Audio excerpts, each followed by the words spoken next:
তো চলো আয়রনটা করে দিই, এই ব্যাস কটাই আছে, দুটো তিনটে, এটা আয়রন হয়ে গেলে তোমার প্যাকিংটা শুরু করবো। তো চলো তারপর আবার তোমাদের কাছে পরে আসছি।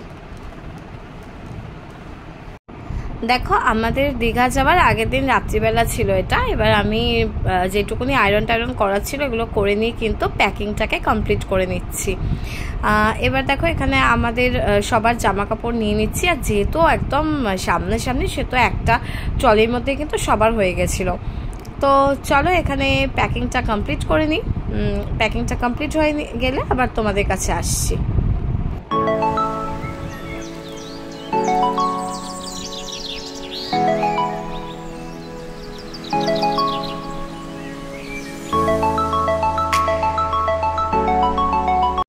এবার দেখো এটা ছিল যাওয়ার দিন একদম ইভিনিংয়ে। তো আমার হাজব্যান্ড গেছিলো অফিসে, ও ফেরার সময় নিয়ে এসেছিলো এই স্ন্যাক্স। তো আমরা খেয়ে নিলাম, খেয়ে নিয়ে একদম ফাইনাল প্যাকিং, ফাইনাল ফিনিশিং দিয়ে দিলাম, আর দেখে নিলাম যে কিছু নিতে বাকি আছে কিনা। তো না, কিছু নিতে আর বাকি ছিল না। এবার বাদ বাকি টুকটাক জিনিসগুলো ব্যাগে ভরে নিয়ে সমস্ত কিছু গুছিয়ে একদম রেডি হয়ে গেলাম। রেডি হয়ে গিয়ে আমরা ওই 7:30 নাগাদ কিন্তু বেরিয়ে পড়েছিলাম। হ্যাঁ, 7:30তেই বেরিয়ে পড়েছিলাম। তো আমাদের যেহেতু বাসের টিকিট কিন্তু আগে থেকে কাটা ছিল না, বুকিং করা ছিল না, কারণ আমাদের যাওয়ার কোনো রকম সেরকম ঠিক ছিল না। তো হাজব্যান্ড হঠাৎই হুজুগ তুললো যে আমরা বেরোবো, তো সেই হিসেবে বেরিয়ে পড়েছিলাম। আর তোমরা সকলেই কম বেশি জানো যে এসপ্ল্যানেড থেকে কিন্তু সব সময় মানে প্রতি ঘন্টায় কেন প্রতি আধ ঘন্টা অন্তর অন্তরই বাস আছে। এছাড়াও কিন্তু তোমরা রেড বাস বলো, শ্যামলী বলো, এই যে সমস্ত রিনাউন্ড বাসগুলো, এগুলো কিন্তু তোমরা অ্যাপ মারফতে বুক করে নিতে পারো। তো যেহেতু আমাদের যাওয়ার কোনো ফিক্স ছিল না, তাই জন্য কিন্তু আমরা কোনো রকম বুকিং করিনি, আমরা সোজা এসপ্ল্যানেড চলে গেছিলাম। আর ওখানে গিয়ে ইনস্ট্যান্ট কিন্তু টিকিট বুক করেছিলাম। আর সেই জন্য আমরা যেহেতু জানি যে 5 ঘন্টা থেকে 6 ঘন্টা মানে 5.5 ঘন্টা এরকম কিন্তু একটা টাইম লাগবে, তো আমরা সেই হিসাব করে বেরিয়েছিলাম যে রাত্রিবেলা 11টায় যদি আমরা বাস পাই তো ভোরবেলা পৌঁছিয়ে যাব। তো যাই হোক, আমাদের আরেকটু পরে বেরোনো উচিত ছিল, কারণ আমি বলে দেবো পরবর্তী ভিডিওতে যে দীঘার হোটেলগুলোতে check in and check out টাইমটা কটায়। তো আরেকটু পরে বেরোলে আমাদের ভালো হতো। তো আমি বেসিক্যালি তাড়াহুড়োটা করছিলাম যে বাসের যেহেতু টিকিট বুক করা নেই, তাই বাস পাবো কিনা। তো সত্যি সারা রাত্রেই বাস চলে, তো কোনো প্রবলেম থাকে না। তো এনিওয়ে দেখো আমরা ক্যাব বুক করে কিন্তু বেরিয়ে পড়েছি, আর আমরা চলেছি কিন্তু একদম এসপ্ল্যানেডের উদ্দেশ্যে। আর দেখো যেতে যেতে ভিক্টোরিয়া কি সুন্দর ভিউটা তোমাদের সঙ্গে শেয়ার করে দিলাম।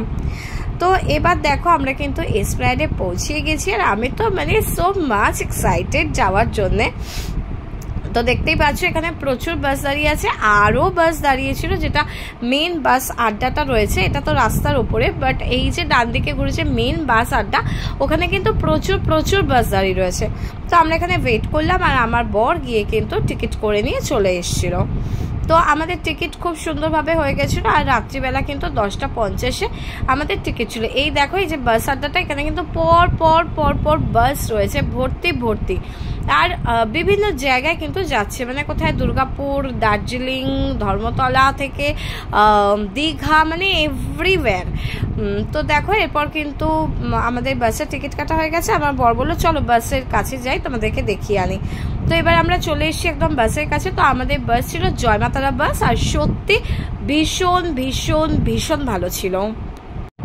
টিকিটের প্রাইসও খুব রিজনেবল ছিল। আর এই যে দেখতে পাচ্ছ রেড কালারের বাসটা, এটাই ছিল কিন্তু আমাদের আজকের ট্রাভেল করার জন্য আজকের রাতের সফরের বাস। তো সত্যি বাসটা খুব ভালো ছিল, বাসের সিট খুব কমফোর্টেবল ছিল, এসি তো খুব ভালো ছিল, মানে আমাদের রীতিমতো ঠান্ডা লাগছিল। অ্যান্ড পুশব্যাক সিট ছিল, তো কোনো রকম অসুবিধা হয়নি।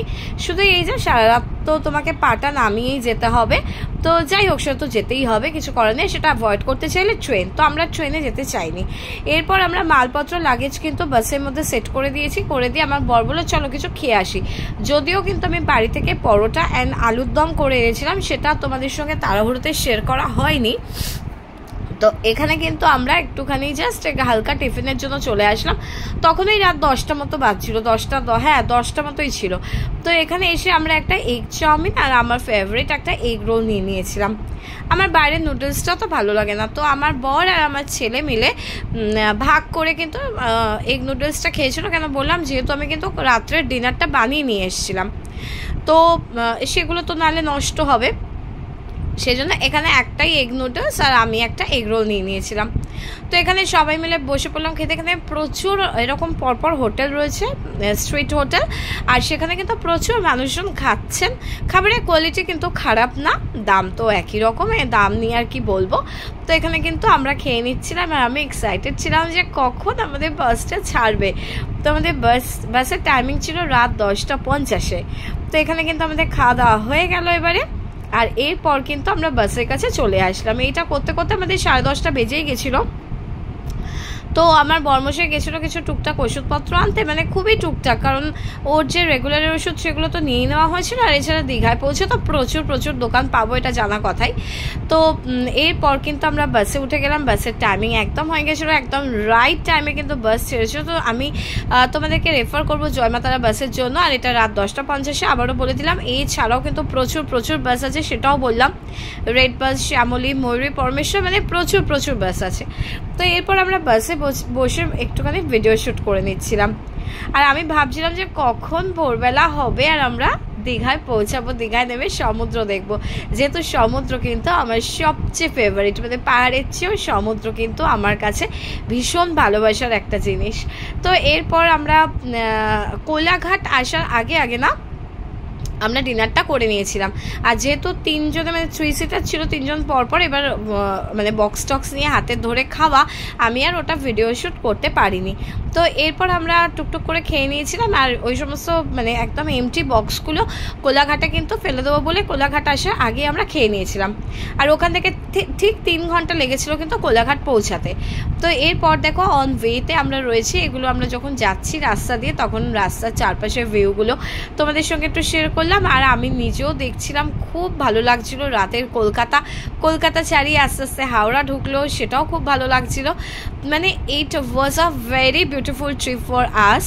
মানে সত্যি এরকম ছোটোখাটো ট্রিপের মধ্যে এই ট্রিপটা কিন্তু আমার কাছে একদম বেস্ট ট্রিপ ছিল। যাওয়ার জার্নি আমাদের কাছে খুব ভালো ছিল। তো এই ছিল আমাদের Kolkata to Digha bus journey. তো রাত্রিবেলা বাসের জার্নি সত্যি খুব সুন্দর ছিল। আর এরপর যে ভিডিওটা নিয়ে আসবো সেটা আমি নিয়ে আসবো কোলাঘাট টু মানে একদম এন্ড দীঘা আমি নিয়ে আসবো সেটা। আর আমার ভিডিও যদি ভালো লেগে থাকে তবে অবশ্যই লাইক করে দিও, কমেন্ট করো, শেয়ার করে দিও। আর আমার চ্যানেলটাকে সাবস্ক্রাইব করতে তোমরা একটুও ভুলো না কিন্তু।